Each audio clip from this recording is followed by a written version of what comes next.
ನಿನ್ನೆಗೆ ಎಲ್ಲ ಕ್ಷಮೆ ಕೇಳಿದ್ರೆ ಮುಗೀತು. ಇವತ್ತು ನಿಮ್ ಪರವಾಗಿ ಸಂಘಟನೆಯರು ಬಂದಿದ್ದಾರೆ. ಸಾರಾ ಗೋವಿಂದ್ ಅವರು ಮಾತಾಡಿದ್ದು ಸರಿ ಇಲ್ಲ ಅಂತ ಹೇಳ್ತಾರೆ. ಏನ್ ನಿಮ್ ರಿಯಾಕ್ಷನ್ ಏನ್ ಕೊಡ್ತೀವಿ? ನಾವೆಲ್ಲರೂ ಇವತ್ತು ಸೇರಿರೋರೆಲ್ಲ ರಾಜ್ಕುಮಾರ್ ಅಭಿಮಾನಿಗಳೇ. ಆದರೆ ಯಾರು ನಿಜವಾಗ್ಲೂ ರಾಜ್ಕುಮಾರ್ ಅವರ ಹೆಸರಿಗೆ ಮಸಿ ಬಳಿತಾ ಇದ್ದಾರೆ ಅಂದರೆ ಕೆಲವು ವ್ಯಕ್ತಿಗಳು, ಸಾರಾ ಗೋವಿಂದ್ ಅಂತ ವ್ಯಕ್ತಿ, ಯಾರು ರಾಜ್ಕುಮಾರ್ ಅಭಿಮಾನಿ ಸಂಘ ಅಂತ ಹೆಸರಲ್ಲಿ ಬಹಳ ಅವಾಚ್ಯ ಶಬ್ದಗಳು, ಗೂಂಡಾವರ್ತನೆ ಮತ್ತು ಜೀವ ಬೆದರಿಕೆಗಳು, ಏನೇನು ಅವಹೇಳನಕಾರಿ ಮಾತುಗಳಾಡಿ, ಎಲ್ಲ ಒಂದು ಮಹಿಳಾ ನಿಂದನೆ ಮಾತುಗಳಾಡಿ ಬಹಳ ರಾಜ್ಕುಮಾರ್ ಹೆಸರಿಗೆ ಅವರು ಕೆಟ್ಟ ಹೆಸರು ಕೊಡ್ತಾ ಇದ್ದಾರೆ. ಸೊ ನಮ್ಮ ಒಂದು ಅನೇಕ ಬೆಂಬಲಿಗರು, ಸಮಾಜದ ಕನಸುಗಾರರು ಎಲ್ಲ ಒಂದು ಅನ್ಯಾಯದ ವಿರುದ್ಧ ಆಕ್ರೋಶ, ಬಹಳ ದಶಕಗಳಿಂದ ಈ ವ್ಯವಸ್ಥೆಯ ಅನ್ಯಾಯ ವಿರುದ್ಧ ಹೋರಾಟ ಮಾಡಿರೋರೆಲ್ಲರೂ ಸೇರಿ ಅವರು ಇದಕ್ಕೆ ನಾವು ಕೂಡ ಪ್ರತಿರೋಧ ಕೊಡಬೇಕು ಅಂತ ಕೊಟ್ಟಿದ್ದಾರೆ. ನಾವು ನಿಜವಾಗ್ಲೂ ರಾಜ್ಕುಮಾರಿಂದ ಕಲ್ತಿರೋದು ಏನಂದರೆ ನಿಜವಾಗ್ಲೂ ಸೌಜನ್ಯದಿಂದ ನಮ್ಮ ಮಾತಲ್ಲಿ ಹಿಡಿತದಲ್ಲಿಟ್ಕೊಂಡು ನಾವು ಅನ್ಯಾಯದ ವಿರುದ್ಧ ಹೋರಾಟ ಮಾಡೋದು. ಅದನ್ನು ಅವ್ರು ಇವತ್ತು ಮಾಡಿದ್ದಾರೆ. ನಾವೆಲ್ಲರೂ ಜೊತೆಗೆ ಸೇರಿ ರಾಜ್ಕುಮಾರ್ ಕಂಡ ಒಂದು ಚಿತ್ರರಂಗನ ಕಟ್ಟಣ, ಶತಮಾನದ ಕವಿ ಕುವೆಂಪು ಅವರು, MD ನಂಜುಂಡಸ್ವಾಮಿ ಅವರು, ಪ್ರೊಫೆಸರ್ ಬಿ ಕೃಷ್ಣಪ್ಪ ಅವರು, ಎಲ್ಲ ಒಂದು ರೀತಿಯ ಹೋರಾಟಗಾರರು, ಶಾಂತವೀರ್ ಗೋಪಾಲ್ ಗೌಡರು ಕಂಡ ಒಂದು ಕರ್ನಾಟಕನ ಕಟ್ಟಣ, ಅದು ನಮ್ಮ ಉದ್ದೇಶ ಅಂತ ಹೇಳಕ್ ಇಷ್ಟಪಡ್ತೀನಿ. ಸರ್, ನೀವು ಗಮನಿಸಿರ್ತೀರ ಸೋಷಿಯಲ್ ಮೀಡಿಯಾದಲ್ಲಿ ಇಡೀ ಕರ್ನಾಟಕದ ಜನತೆ ನಿಮ್ಮನ್ನ ಹುಚ್ಚ, ತಲೆ ಹರಟೆ, ಪ್ರಚಾರ ಪ್ರಿಯ ಅಂತೆಲ್ಲ ಕರೀತಾ ಇದ್ದಾರೆ.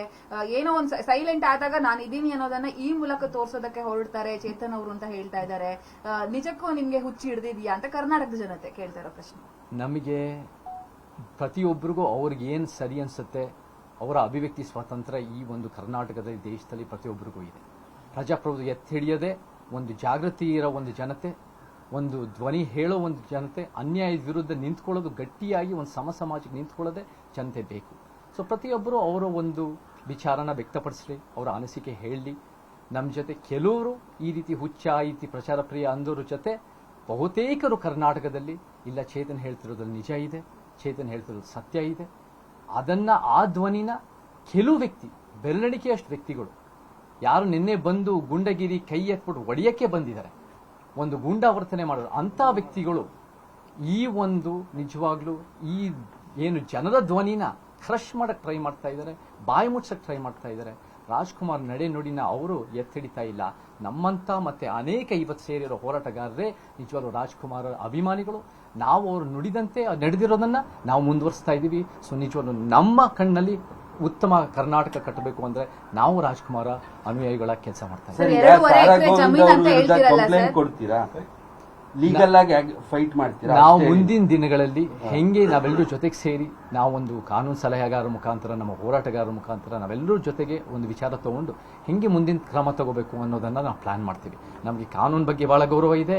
ಕಾನೂನನ್ನ ಅಡಿಯಲ್ಲೇ ನಾವು ಕೆಲಸ ಮಾಡ್ತೀವಿ. ಯಾವ್ದು ಮನೆ ಮುಂದೆ ಬಂದ್ಬಿಟ್ಟು ಜಗಳ ಕಾಯಿ, ಅವ್ರ ಜೂರತ್ ತೋರಿಸಿ, ಅವ್ರ ದಬ್ಬಾಳಿಕೆ ಮಾಡಿ, ಹೆದರ್ಸಿ ಬೆದರ್ಸಿ ನಾವು ಜೀವ ಬೆದರಿಕೆ ಕೊಡೋರಲ್ಲ.